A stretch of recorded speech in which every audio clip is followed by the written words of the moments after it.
Uma vez eu estava atendendo um cliente que compartilhou um sentimento que parecia que a força de vendas estava se sabotando ao invés de estar motivada a entregar os resultados. Você sabia que isso é mais comum do que parece?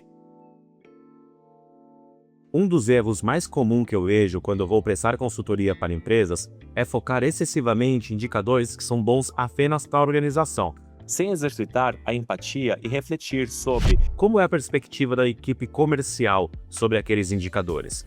Vou dar um exemplo que acontece para empresas de tecnologia. Muitas empresas adotam um indicador que chama margem de contribuição.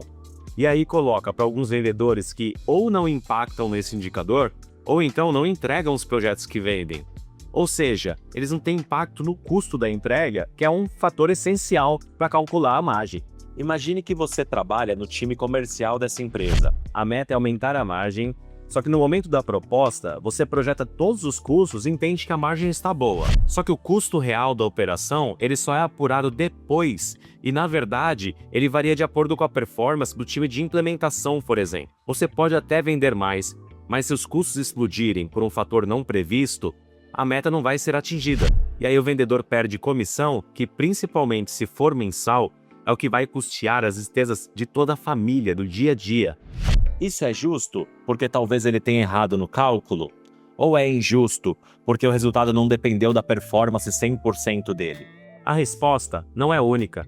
Depende do processo da empresa em aprovar aquela simulação inicial de margem, do quanto e o porquê a margem realizada variou em relação à expectativa inicial, entre outros inúmeros fatores.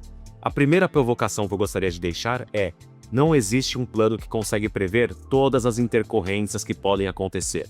Temos que, desde o ponto de partida, entender que o mundo está cada vez mais dinâmico. E por que, afinal, gera sabotagem no time?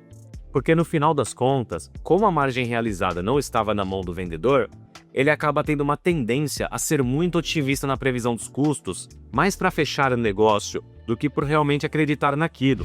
Porque faturamento era o único indicador que ele se sentia realmente proprietário, que podia impactar. A margem, ele torcia pelo desempenho do outro time depois. Nesse exemplo que eu dei, se a margem realmente for o indicador a ser cobrado do vendedor pela sua capacidade em desenhar uma solução lucrativa para a empresa até poderia adotar a margem esperada do contrato e criar um processo interno que valide e aprove o cálculo do vendedor. Aí sim, estamos falando da performance dele.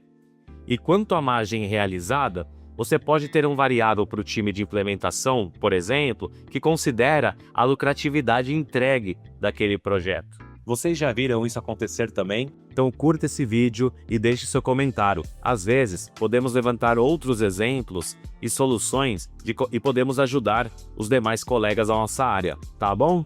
Tchau, tchau!